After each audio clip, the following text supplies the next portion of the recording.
இயேசு கண்ட இறையாட்சி குழுமங்கள்.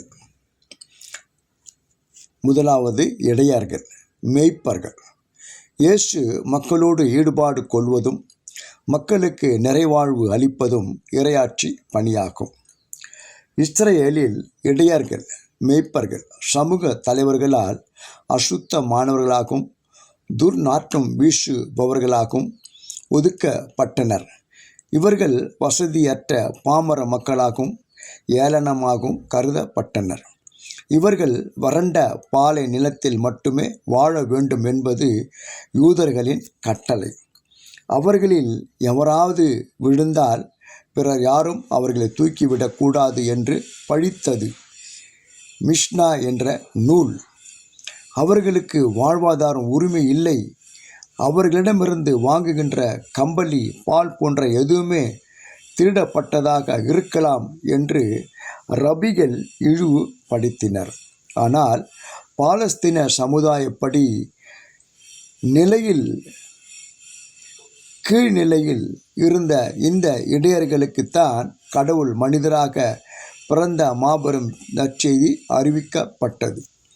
இச்செய்தி உலக அமைதியை புரட்டி போட்ட செய்தியானது.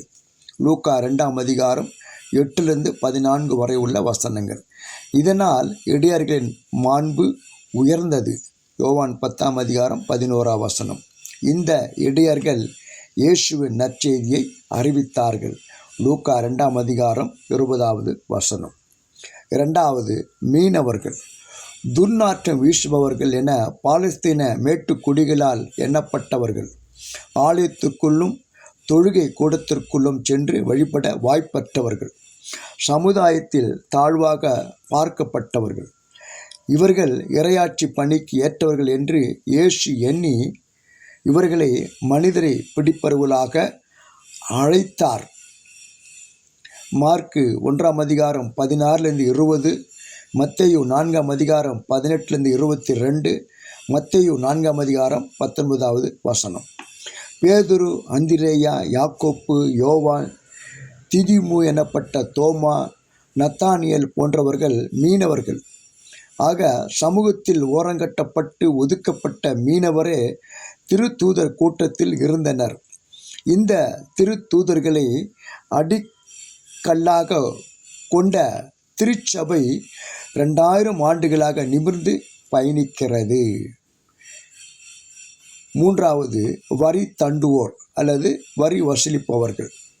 யூதர்களால் இகழ்ந்து பார்க்கப்பட்டவர்கள், அடக்குமுறையின் அடையாளமாக வெறுக்கப்பட்டவர்கள், பெரும் பாவிகளாக கருதப்பட்டவர்கள், நீதிமன்றத்தில் வாதாட உரிமை துரோகிகளாக பட்டம் சூட்டப்பட்டவர்கள், புறக்கணிக்கப்பட்டவர்கள், கொலைக்காரரோடு இணைத்து எண்ணப்பட வேண்டியவர்கள், தொழுகை கூடங்களில் நுழைய தடை செய்யப்பட்டவர்கள். ஆனால் இப்படிப்பட்ட வரி வசூலிப்பவரான சகேயுவை இயேசு இறையருள் பெற்றவராக காட்டுகிறார். லூக்கா 19ஆம் அதிகாரம் 9-10, மத்தேயு 10ஆம் அதிகாரம் 3ஆம் வசனம். கடவுளே பாவியாகிய என் மீது இறங்கி அருளும். லூக்கா 18ஆம் அதிகாரம் 11ஆம் வசனம் என்று மன்றாடின இறை நம்பிக்கை கொண்ட வரி தண்டுவோரே இயேசுவால் ஏற்புடையவராக்கப்பட்டார். அது மட்டுமல்ல, வரி தண்டுவோரும் விலை மகளிரும் உங்களுக்கு முன்பாகவே இறையாட்சிக்கு உட்படுவர். மத்தேயு 21ஆம் அதிகாரம் 31வது வசனம் என்று இயேசு உறுதியாக சொன்னார். பெண்கள், படிநிலை அமைப்பும் ஆணாதிக்கமும், மேல் டாமினேஷன் தலை தூக்கி நின்ற இயேசுவின் காலத்தில் ஆண் பெண் சமம் இல்லை. பெண்களுக்கு சமுதாயத்தில் எந்த அதிகாரம் இல்லை. இவர்கள் பணிந்து நடக்க வேண்டும். பொது இடங்களுக்கு செல்லவோ தெரியாதவர்களுடன் பேசவோ கூடாது. பொது இடங்களில் ஆண்களுடன் பெண்கள் பேசக்கூடாது. விபச்சாரத்தில் ஈடுபடும் பெண்ணை கல்லால் எறிந்து கொல்லப்படலாம் என்பது யோவான் 8ஆம் அதிகாரம் 1-11 வரை வசனங்களில் பதிவு செய்யப்பட்டுள்ளது. இப்படி பல தடைகள் இருந்தன.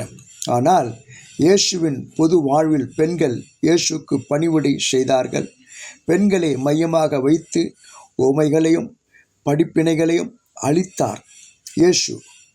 26 தடவைகள் அவர்களை பற்றி பேசியுள்ளார், வாழ்வளித்துள்ளார்.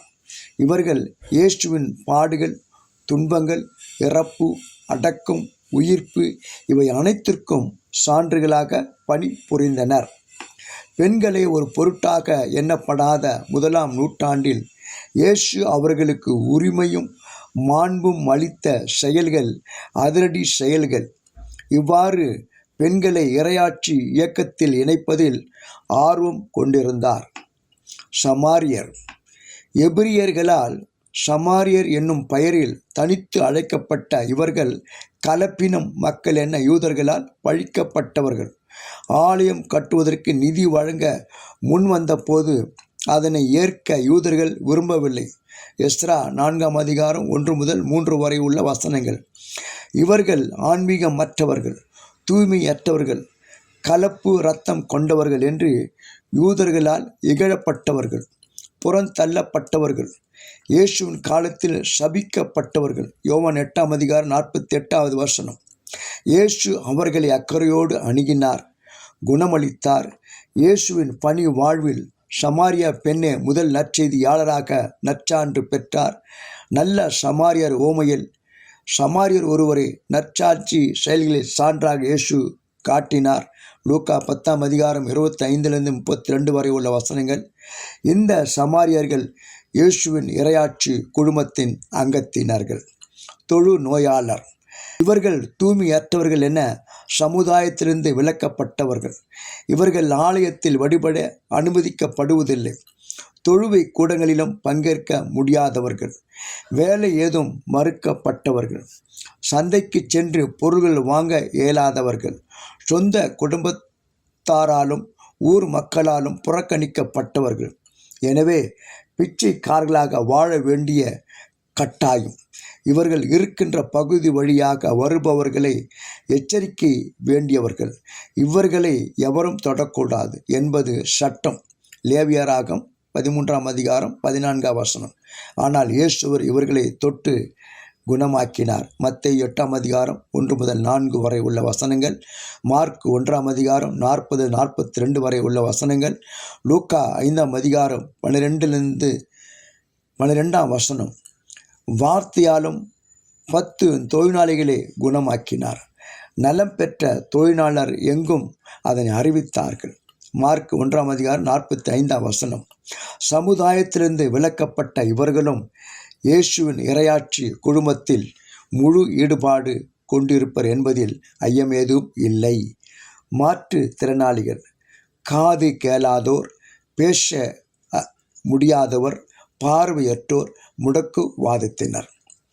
லேவியர் 21ஆம் அதிகாரம் 11ஆம் வசனத்தின்படி பார்வையற்றோரும் மாற்றுத்திறனாளிகளும் பலி செலுத்த தகுதியற்றவர்கள். ஆலயத்திற்குள் வழிபாட்டு கூடத்திற்குள் செல்ல அனுமதி இல்லை என்ற கட்டளை இருந்தது. 2 சாமுவேல் 5ஆம் அதிகாரம் 8ஆம் வசனம்.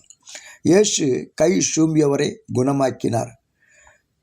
லூக்கா 6ஆம் அதிகாரம் 6லிருந்து 11 வரை உள்ள வசனங்கள். மார்க் 2ஆம் அதிகாரம் 1 முதல் 13 வரை உள்ள வசனங்கள். மத்தேயு 12ஆம் அதிகாரம் 22 முதல் 32 வரை உள்ள வசனங்கள்.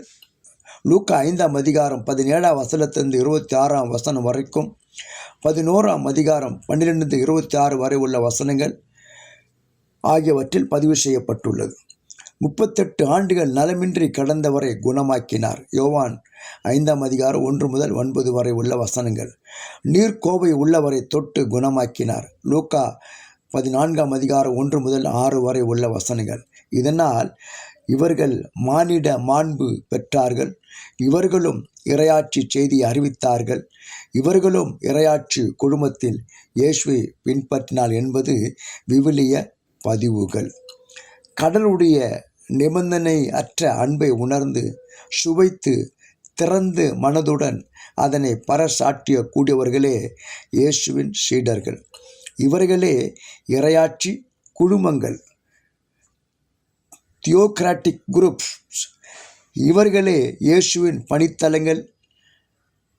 வசதியற்ற பாமர மக்களை, சமுதாய தலைவர்களால் ஏளனமாக பேசப்படுபவர்களை, சமுதாயத்தில் தாழ்வாக பார்க்கப்படுபவர்களை ஓரங்கட்டப்பட்டு ஒதுக்கப்படுகிறவர்களை, விலக்கி வைக்கப்பட்டவர்களை, புறக்கணிக்கப்பட்டவர்களை, பாவிகளாக கருதப்படுபவர்களை, சமுதாயத்தில் அதிகாரம் பெற்றிராத ஒரு பொருட்டாக மதிக்கப்படாதவர்களை, கலப்பின மக்கள் என்று இகழப்படுகின்றவர்களை, குடும்பத்தாலும் சமுதாயத்தாலும் விலக்கப்பட்டவர்களை, வழிபாட்டு தலங்களுக்குள் அனுமதிக்காதவர்களை, காணாமல் போனவர்களை, பாவிகள் என இழிவுபடுத்தப்பட்டோர்களை, ஏழைகளை, எளியவர்களை, ஆதரவற்றவர்களை, மாற்றுத்திறனாளிகளை, கைம்பெண்களை இயேசு தேடிச் சென்றார்.